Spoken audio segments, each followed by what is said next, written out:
Naweza kuanza. Ndugu waandishi wa habari, siku ya leo nimewaita hapa kwa ajili ya kuzungumza baadhi ya mambo machache kwa muda mfupi kulingana na changamoto ya mafuta ambayo inaendelea hapa nchini. Jambo la kwanza, Chama cha Mapinduzi kinapenda kuhakikishia Watanzania wote kuwa kinaelewa kwa kina changamoto ya kupanda kwa gharama za maisha inayokabili nchi yetu kwa sasa, hususan kufuatia ongezeko la bei za mafuta katika soko la dunia.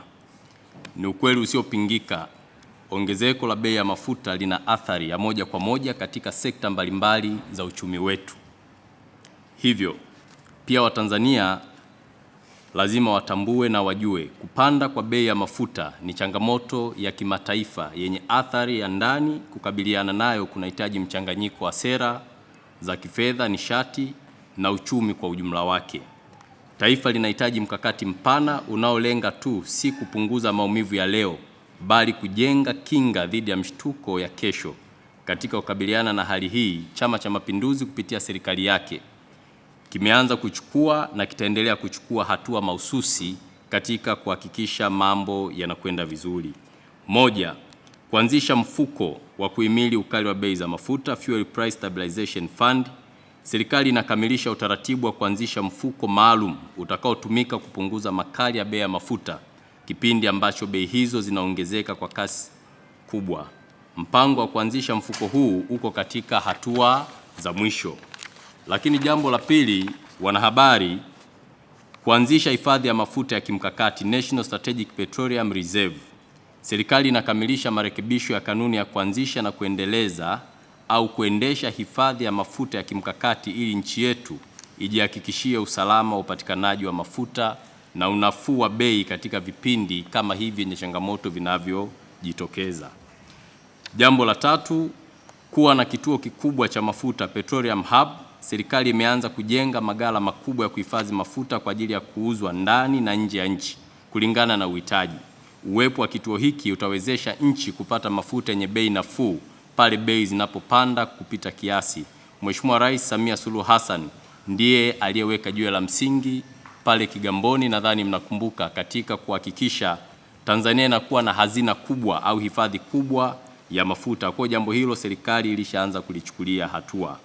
Lakini pia kuanzisha upokeaji wa mafuta katika ghala moja, Single Receiving Terminal SRT, kupitia magara ya tipa ili kupunguza au kuondoa gharama za meli kusubiri au kuchukua muda mrefu katika upakuaji wa mafuta katika maghala mengi. Gharama hizi nazo zina mchango katika bei ya mafuta. Hatua hii itaondoa changamoto za udanganyifu na kuongeza ufanisi katika biashara ya mafuta hapa nchini.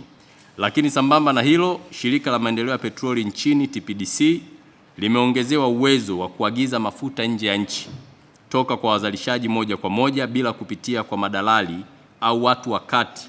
Hii inatoa uhakika wa kupata mafuta kwa bei nafuu zaidi sokoni na hivyo kutoa nafuu kwa watumiaji wa mwisho. Lakini pia kuimarisha utendaji na weledi wa taasisi za serikali zinazoshughulika na biashara ya mafuta nchini ikiwemo EWURA na PBPA, wakala wa uagizaji wa mafuta kwa pamoja, anayehusika na ununuzi wa mafuta kwa pamoja, bulk procurement, ili kupata bei nafuu. Pia kuwekeza kwenye usafiri wa umma kama njia ambazo zitasaidia kuweza kupunguza changamoto hizi. Usafiri wa umma wa kisasa ili kupunguza utegemezi wa mafuta, ikiwemo ujenzi wa vituo vya kuchaji vyombo vya usafiri vinavyotumia umeme kote nchini, kuwekeza katika matumizi ya CNG, gesi asilia iliyoshindiliwa, kwa kujenga vituo vya kujazia gesi na wataalamu wa kufunga mfumo wa gesi kwenye magari, bajaji pamoja na vyombo vingine vya usafiri. Chama kinaitaka serikali pia kuhakikisha ujenzi wa vituo vya CNG kwenye mikoa yote nchini na kufunga mfumo wa gesi katika magari yote ya serikali na vyombo vya usafiri wa umma kwa kuanzia na mikoa yenye idadi ya watu kubwa ikiwemo Dar es Salaam, Arusha na mikoa mingine. Mpango huu utasaidia kushusha gharama za usafiri na usafirishaji na kupunguza sana utegemezi wa mafuta, hivyo kupunguza matumizi ya fedha za kigeni katika uagizaji wa mafuta. Lakini pia inaendelea kufanyika tathmini na mapitio ya ushuru na tozo na kodi katika mafuta ili kupunguza idadi na viwango kwa lengo la kuleta nafuu kwa wananchi. Jambo lingine, bei za mafuta kupanda ni janga, lakini hatari kubwa zaidi, wanahabari, ni kukosa mafuta, kwa sababu mafuta yanapokosekana inasababisha mpaka usalama wa taifa letu kuwa hatarini. Hivyo katika nchi yetu, pamoja na bei kupanda, lakini bado mafuta yanapatikana na wananchi wanaendelea kupata huduma hivyo. Ndugu wananchi, changamoto hii ya kupanda kwa bei ya mafuta si ya Tanzania peke yake, bali ni ya kimataifa. Hata hivyo, Chama cha Mapinduzi kinaamini na ina imani kuwa uongozi thabiti wa Mheshimiwa Dr. Samia Suluhu Hassan utaendelea kufanya vitu vikubwa katika kukabiliana na changamoto hii ya mafuta. Na niwakumbushe kwa uchache kwamba mwaka 2022 kama mnakumbuka, gharama za mafuta zilipanda wakati wa vita ya Russia na Ukraine, na gharama zile baada ya kupanda, serikali ilitoa fedha ya ruzuku bilioni 100 kuhakikisha gharama za mafuta zinapungua kwa wananchi wetu. Hilo jambo lilifanyika mwaka 2022 na ruzuku hiyo ilitolewa kuanzia mwezi Juni mpaka mwezi Disemba, takriban miezi 6. Lakini serikali pia, Chama cha Mapinduzi, imeendelea kutoa ruzuku pindi changamoto zinapojitokeza. Wakati wa janga la COVID, naamini mnakumbuka, gharama ya mbolea ilipanda kwa asilimia kubwa. Mfuko mmoja wa mbolea ulitoka 70,000 mpaka 1,500,000. Lakini serikali ilitoa fedha ya ruzuku zaidi ya bilioni 150 kuhakikisha mbolea inarejea katika bei ya kawaida na wakulima wanaendelea na uzalishaji katika maeneo tofauti ya nchi yetu. Kwa hiyo, moja, lazima Watanzania watambue na wakumbuke na wajue kwamba Chama cha Mapinduzi na serikali yake mara zote kimekuwa mstari wa mbele kuhakikisha changamoto zinapojitokeza, basi solution ya haraka inaenda kufanyika. Sasa ninaomba niseme jambo moja, mjengeko wa bei ya mafuta. Kulikuwa na hoja kwa nini gharama imepanda ya mafuta kidogo na kulikuwa na hifadhi ya mafuta. Moja, bei ya mafuta inategemea wastani linganifu wa gharama ya mafuta yaliyopo kwenye maghala ya mafuta na yale yanayotarajiwa kupokelewa katika mwezi ambao bei zitatumika. Mfano, bei ya mwezi Aprili inategemea gharama za mafuta yaliyopo kwenye maghala na gharama za mafuta yatakayopokelewa nchini mwezi huo wa Aprili. Gharama hizo hubadilika kulingana na mabadiliko ya kila mwezi ya gharama za kununua mafuta katika soko la dunia, FOB price, gharama za kuagiza mafuta premium, na viwango vya kubadilisha fedha za kigeni, hasa shilingi ya Tanzania dhidi ya dola ya Marekani.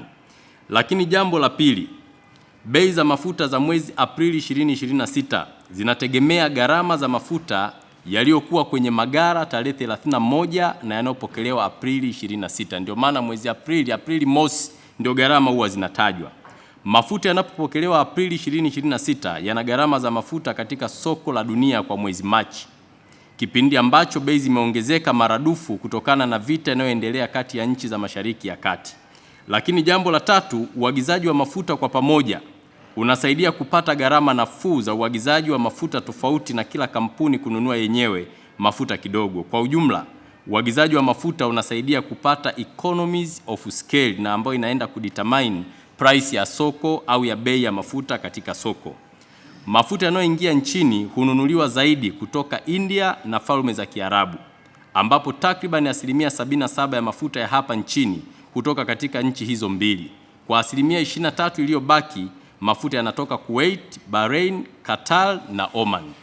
Kwa hiyo hili ni somo ambalo inabidi wa Tanzania lakini na baadhi ya viongozi waweze kulifahamu. Sasa, sababu kuu ya ongezeko bei kwa sasa, global supply shock, baada ya kufungwa kwa mlango bahari wa Strait of Hormuz. Kufungwa kwa Strait of Hormuz imeleta mtikisiko mkubwa wa bei za mafuta duniani kwa namna hii. Lazima tujue mlango ule wa bahari hubeba 20% ya mafuta ya dunia nzima kama njia ya kusafirisha mafuta. Ndio main route ya kusafirisha mafuta kutoka Mashariki ya Kati kuja Afrika Mashariki na baadhi ya nchi za ukanda wa Afrika Mashariki. Kufungwa kwa mlango huo kuna impact ya moja kwa moja kwenye bei za mafuta hapa nchini. Moja, kupanda kwa bei ya mafuta yenyewe kwenye soko la dunia kama nilivyosema awali, FOB, ambayo imesababisha bei ya mafuta kupanda kutoka dola 700 mpaka 800 na kufikia dola 1700 mpaka 1800. Hii ni sawa na ongezeko la zaidi ya shilingi 800 mpaka 1000 kwa lita katika nchi yetu. Lakini pili, kupanda kwa premium kutoka $80 hadi 110, ambao kwa sasa imepanda mpaka $270 mpaka 300. Hii ni sawa na ongezeko la takriban la shilingi 200 za Kitanzania. Hivyo zaidi ya shilingi 1000 imeongezeka katika bei ya mafuta ambayo tuko nayo leo. Ndio maana unakuta kuna ongezeko kubwa ambalo limetokea. Sasa kuna watu walihoji, wanasema kwa nini baadhi ya nchi gharama ni nafuu, lakini naomba niwape takwimu hapa waandishi wa habari. Mifano ya nchi nyingine, Zimbabwe bei ya mafuta imefika lita 5000 kwa lita moja. Sawa, licha ya serikali kupunguza baadhi ya kodi katika nchi ya Zimbabwe. Lakini ukienda DRC bei ni 5000 pamoja na kwamba serikali imeweka ruzuku katika mafuta hayo. Lakini ukienda South Africa lita moja ya mafuta inauzwa shilingi 5000 mpaka leo hii ambayo tunazungumza. Sasa hata nchi jirani zenye bandari bado zinaathirika. Mfano, Kenya bei ni kati ya shilingi 3500 mpaka 4000 Tanzania shilingi. Kwa sasa tunategemea bei mpya ikitangazwa tarehe 14 Aprili, bei itafika zaidi ya shilingi 5000 kwa nchi ya Kenya. Uhaba huu wa mafuta sio Afrika tu, hata Ulaya na bara la Asia bei zimepanda kama ifuatavyo. Mfano, Switzerland mafuta yanauzwa shilingi 5500 mpaka 6000 kwa lita moja. Ukienda German 5000 mpaka 6000 kwa lita moja. Ukienda United Kingdom ni euro 1.7 ambao ni sawa na shilingi 5500 mpaka 6500 za Kitanzania. Hata nchi tajiri zinaathirika na vita hii, sio Tanzania pekee. Kwa hiyo viongozi wanapokwenda kuzungumza wakablame kwamba ni janga la Tanzania peke yake, sio kweli. Lakini nchi hii ina wasomi wengi na waandishi wa habari, mna taaluma kubwa, mmesoma haya mambo, mnatafuta data katika mataifa mbalimbali huko duniani na mnaona nini ambacho kinaendelea.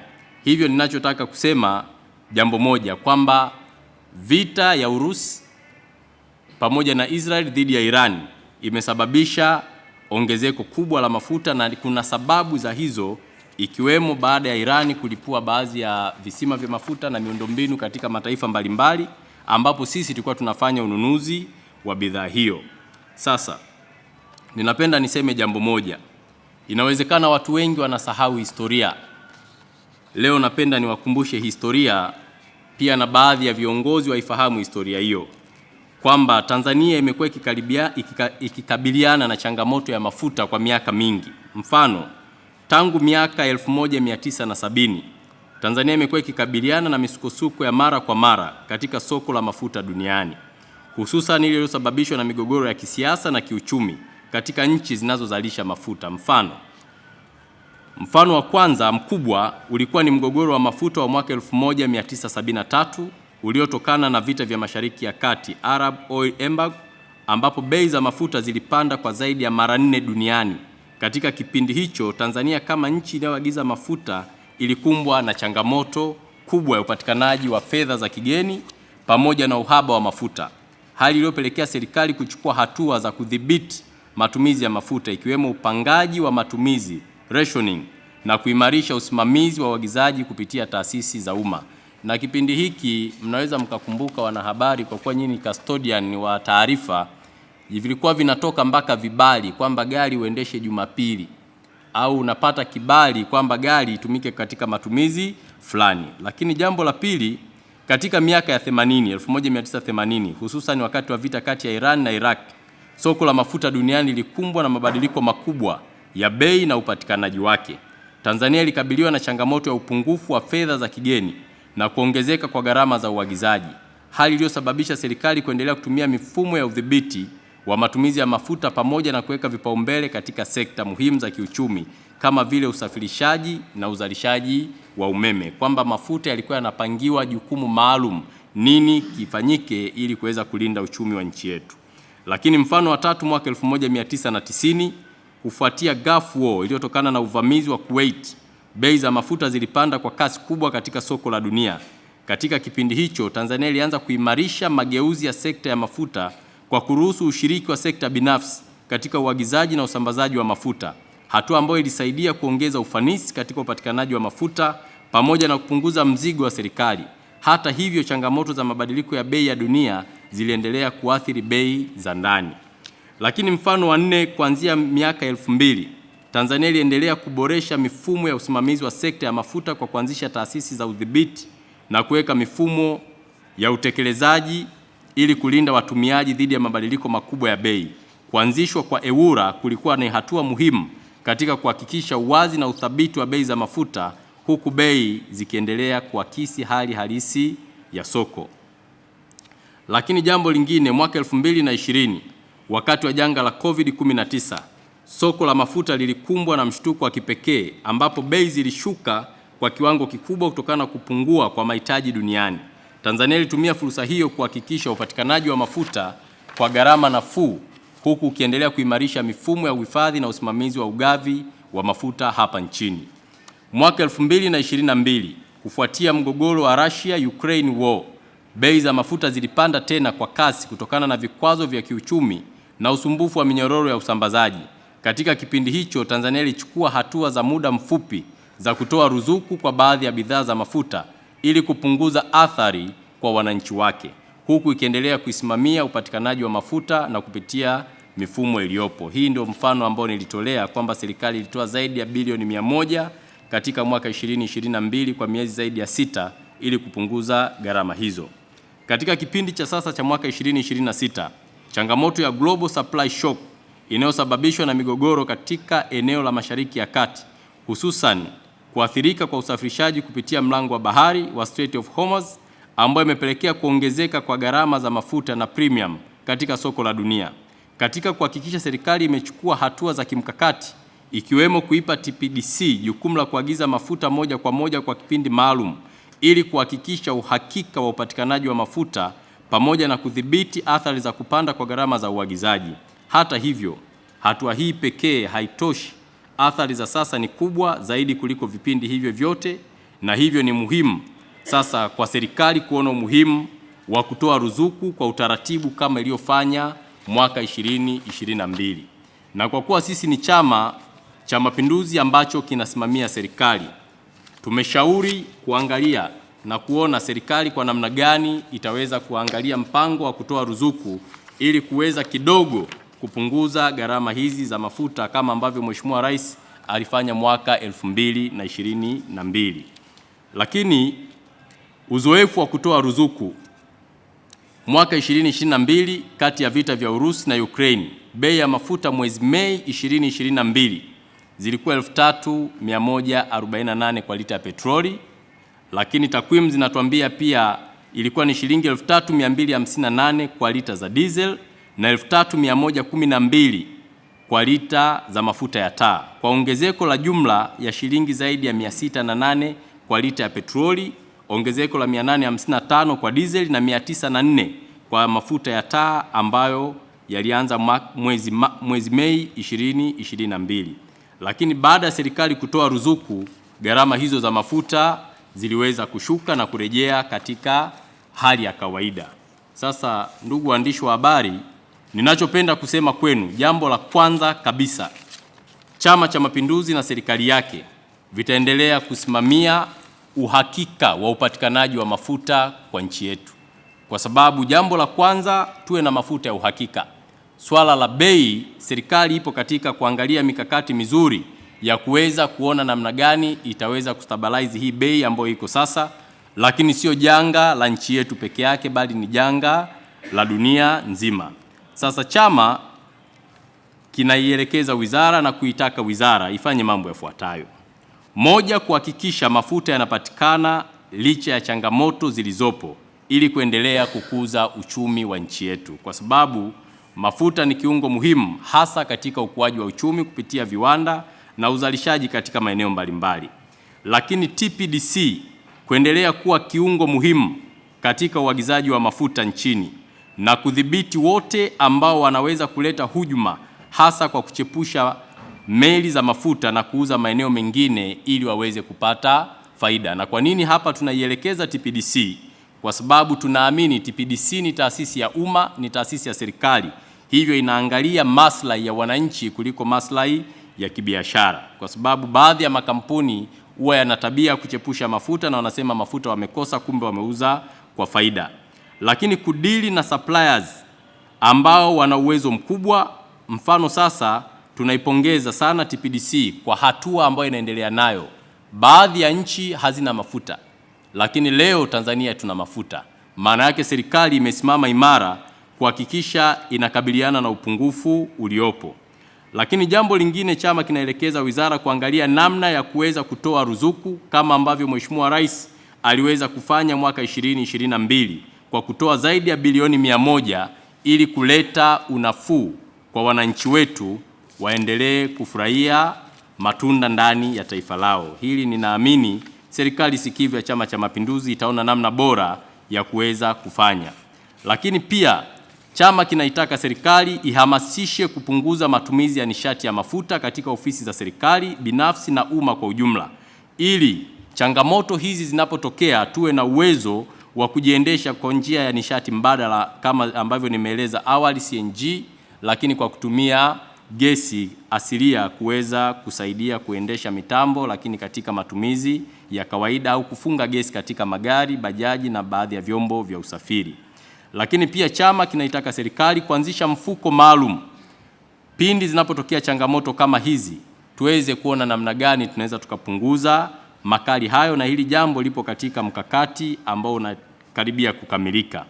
Lakini pia kuendeleza ujenzi wa visima vikubwa vya mafuta kama ambavyo Mheshimiwa Rais aliweza kuweka mawe ya msingi pale Kigamboni.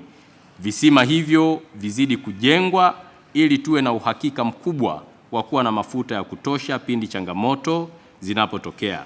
Lakini pia TPDC kuhamasisha sekta binafsi kuwekeza kwenye vituo zaidi vya CNG kwenye mikoa iliyo jirani na Dar es Salaam.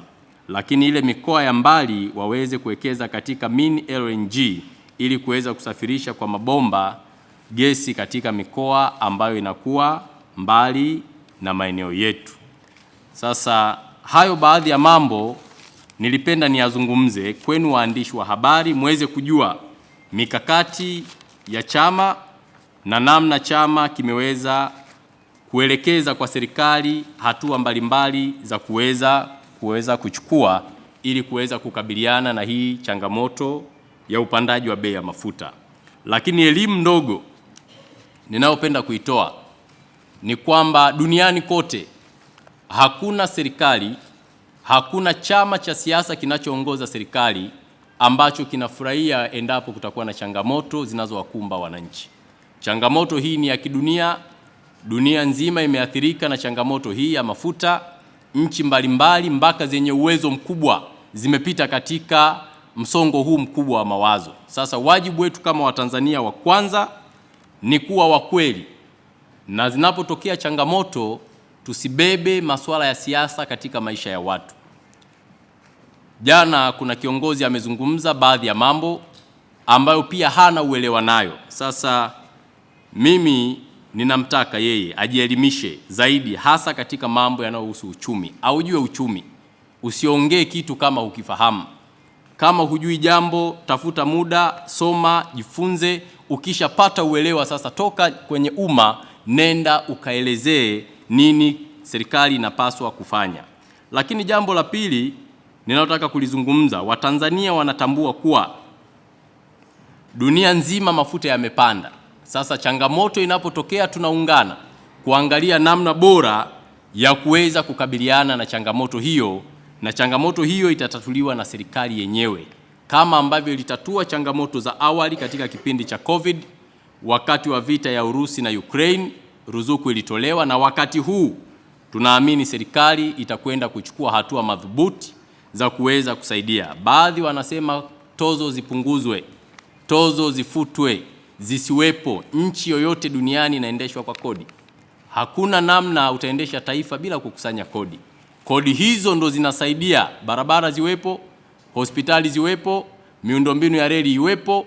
Kwa hiyo sisi tunachoshauri kama serikali ni kuangalia katika kipindi kifupi ni baadhi ya kodi zipi labda inaweza ikazipunguza, lakini wakati huo kutafuta solution ya kudumu kuweza kutatua changamoto hizi. Lakini huwezi ukasema unafuta ushuru kabisa hapo ni kuwalaghai wa Tanzania. Hilo jambo hakuna nchi imewahi kufanya duniani, lakini kwa kuwa viongozi na wanasiasa wanataka political mileage, basi yuko radhi adanganye, yuko radhi aongee uongo, yuko radhi apotoshe, ili mradi lengo lake liweze kutimia. Hivyo mimi ni muombe sana ndugu yangu na rafiki yangu sana Heche, amtumie zaidi mwenezi wake, ana maarifa makubwa yule binti Rupia, na ndiye msemaji wa chama kile, atoke akaseme.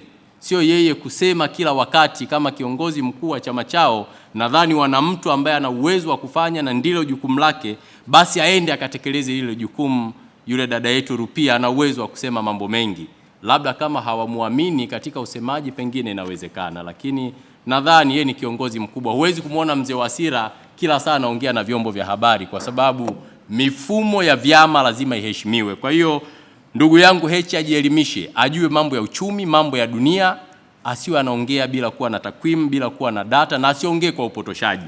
Taifa kwa kipindi hiki linahitaji umoja, linahitaji mshikamano, linahitaji upendo, linahitaji kutafuta namna bora ya kutatua changamoto tulizonazo.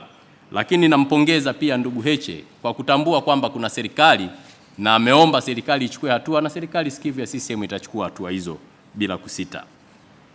Jambo lingine ambalo ninapenda kusema kwenu waandishi wa habari, wakati mwingine baadhi ya watu wanasema wanahitaji uhuru wa maoni, na serikali imekuwa ikiheshimu uhuru wa wananchi kutoa maoni. Sasa watu wanashindwa kutofautisha uhuru wa maoni na uhuru wa matusi, ni vitu viwili tofauti.